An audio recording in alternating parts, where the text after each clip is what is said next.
Mga kapuso, ilang linggo bago ang Pasko, nawalan po ng tirahan ang nasa 500 pamilya sa Santa Cruz, Maynila dahil sa sunog.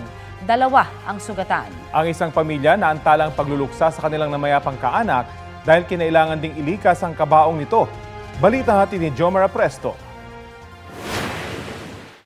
Ganito kalaking apoy ang sinusubukang apulahin ng mga bumbero sa bahagi ng Barangay 310 sa Santa Cruz, Maynila. Nagsimula ang sunog pasado alas 9 kagabi na mabilis na itinaas ay kalimang alarma. Ibig sabihin, hindi bababa sa 20 truck ng bumbero ang kinailangang rumesponde. Ang mga residente, kanya-kanyang hakot ng kanilang mga gamit. Ang iba, wala nang naisalba maliban sa imahe ng Santo Niño at Nazareno. May ilan naman na piniling unahing isalba ang kanilang mga alagang hayop.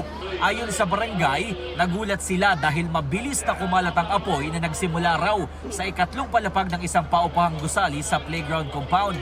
Hindi na namin kinayang dalhin yung fire extinguisher dahil lumaki bigla ang bilis ng pagkasunog. Umikot nagsimula dito sa may bandang bungad namin malapit sa barangay, doon sa may bahay ni Bantay nga, tapos inabot kami hanggang LRC.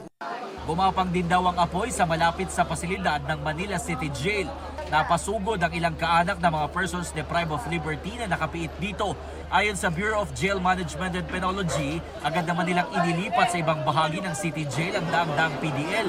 Hindi nadamay sa sunog ang Manila City Jail, sabi ng Bureau of Fire Protection, pero pinasok na rin nila ito para magbomba ng tubig.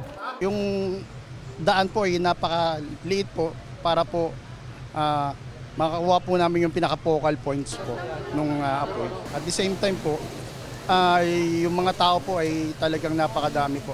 Kami po ay nabablock pag pumapasok po. Wala namang napaulat na nawawala o namatay. 2 babae ang nasugatan. Kabilang ang isang senior citizen na nagtamo ng second-degree burn sa iba't ibang bahagi ng katawan. Batay sa datos ng BFP, aabot sa 500 pamilya ang nawalan ng tirahan.